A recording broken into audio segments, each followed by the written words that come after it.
ដូចជាខាន់ហប់ទឹកគ្រឿងយូរហើយបងអូនអើយក៏ថ្ងៃនេះដែរយ៉ាងត្នេក៏សម្រាប់ចិត្តថាធ្វើទឹកគ្រឿងហប់តែម្ដងទៅចាហើយបានត្រីពូក៏យកមកល្ងាចយើងស្រស់ៗល្អទៀតត្រូវជាមួយដល់ពងចង់ធ្វើទឹកគ្រឿងផងហើយធ្វើទឹកគ្រឿងហប់តែម្ដងទៅបងអូនអើយហើយត្រីនឹងដែរខ្ញុំថាស្ងោជ្រក់ទេដោយសារតែឃើញធំល្អដល់ពេលនឹកឃើញថាដូចជាខាន់ហប់ទឹកគ្រឿងយូរហើយក៏សម្រាប់ថាធ្វើទឹកគ្រឿងហប់តែម្ដងចាហើយទឹកគ្រឿងរបស់នាងខ្ញុំនឹងធ្វើបែបងាយៗទេអត់ក្បាច់ក្បោអីច្រើនទេបងអូនអើយនិយាយរឿងអាទឹកគ្រឿងមួយនេះបងអូនអើយបើថាយូរយើងធ្វើហប់ម្ដងនិយាយពីថាឆ្ងាញ់អើយឆ្ងាញ់ហប់បាយអស់ពី3ចានអត់ដឹងខ្លួនទេណាតែកុំឲ្យខាត់ពេលយូរទៅមើលទឹកគ្រឿងបែបងាយៗរបស់នាងខ្ញុំទាំងអស់គ្នានេះបងអើយជាដំបូងខ្ញុំស្ងោរអានងទ្របអីសិនចាដោយសារតែបន្លែហ្នឹងត្រូវតែស្ងោរហប់ឆៅអត់បានទេអញ្ចឹងបងអូនអញ្ចឹងនាងខ្ញុំស្ងោរចុចទៅវាឆ្ងាញ់អញ្ចឹងណាមានទាំងបន្លែស្រស់មានទាំងបន្លែឆៅអញ្ចឹងឯងឥឡូវមកមើលការលាយទឹកគ្រឿងរបស់នាងខ្ញុំទាំងអស់គ្នាបងអូនអើយនេះគ្មានអីច្រើនទេបែបសាបទេហើយទឹកត្រីហ្នឹងដែរអាទឹកយើងងាស់ត្រីហ្នឹងបងអូនអើយត្រីឆ្អិនហ្នឹងគឺវាកុំបោះចោលឲ្យសោះគឺយកមកបងអូនអើយដាក់ជាមួយលាយទឹកគ្រឿងយើងហ្នឹងជាតិទាំងសាហាវហ្មងសាច់ត្រីហ្នឹងដែរនាងខ្ញុំអត់បានបុកទេបងអូនខ្ញុំចង់បានសាច់ត្រីដុំទៅ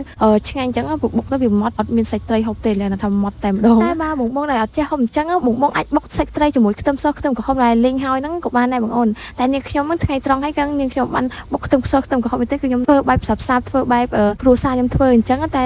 រសជាតិតែងគ្នាប្រហែលទេបងអូនឆ្ងាញ់ដូចគ្នាអញ្ចឹងហើយធ្វើតែគ្រឿងបានលឿនតន់យើងហូបបាយទៀតបងអូនអើយបើយើងនៅក្បោច្រើនគ្មានបានហូបបាយទេនៅនឹង1ម៉ោងអីក៏មិនតាន់រួចផងយ៉ាងបងអូននៅចិត្តបន្លែនៅអីទៀតហើយនិយាយថាទឹកគ្រឿងនឹងដែរនិយាយរឿងបន្លែនឹងបងអូនអើយបន្លែអីក៏ចុចត្រូវដែររួមត្រូវតែម្ដងណាបងអូនបន្លែចង់1លានមុខអីយ៉ាងមិនទៅតែនាងខ្ញុំមិនបានទិញដល់ហ្នឹងទេដោយសារតែចុចតែពី3មុខហ្នឹងចុចមិនអស់ផងឥឡូវចូលមើលទឹកគ្រឿងរបស់នាងខ្ញុំវិញបងអូនអើយនេះឆ្អិនហើយរួចរាល់ហើយក៏នាងខ្ញុំច្របាច់ក្រូចឆ្មាជាលើចុងក្រោយរួចជាការស្រេចចាហើយនាងខ្ញុំទឹកគ្រឿងនាងខ្ញុំក៏បានដាក់អំពិលទុំដែរបងអូនអើយប៉ុន្តែវាយ៉ាងស្ទើរជូរអញ្ចឹងនាងខ្ញុំក៏ថែមក្រូចឆ្មា2ចំណុចទៀតផងទៅចាដោយសារបានជូរមកល្មមហូបអញ្ចឹងទឹកគ្រឿងបើមិនជូរគឺអត់ឆ្ងាញ់ទេចាដល់ពីច្របាច់ក្រូចឆ្មាហើយក៏នាងខ្ញុំចាប់ផ្ដើមដាក់ខ្ជិះអាណាហើយនឹងស្លឹកខ្ទឹមអីចូលសណ្តែកដីជាលើកចុងក្រោយគឺឆ្អិនរួចរាល់ជាការស្រេចហើយបងអូនអើយតំណែងទេនេះគ្រាន់តែឃើញសាច់ត្រីអញ្ចឹងនឹកឃើញបន្លែខៀវៗរបស់យើងកំពុងតែត្រាំទឹកជាតិតែម្ដងនិយាយពីថាបងអូនអើយបើបានដាក់គ្រឿងចូលគ្នាហើយអស់អញ្ចឹងអូយឡើងក្លិនឈ្ងុយពេញផ្ទះហ្មងខ្ជិះអាណានឹងស្លឹកខ្ទឹមបងអូនអើយហើយឡើងលេងចូលសម្លេងបតាឡើងចង់ស្រក់ទឹកមកម្ដងទៀតបងអូនអើយជាមួយថ្ងៃណាទៅនេះធ្វើហូបទៀតហើយចា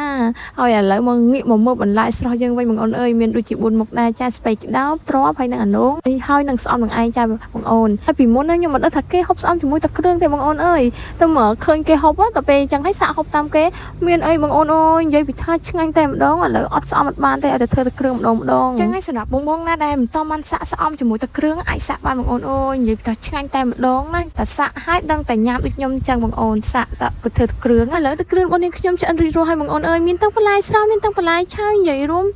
ឃើញឲ្យស្រក់ទឹកមកម្ដងទៀតនេះបងអូនអើយទៅនឹង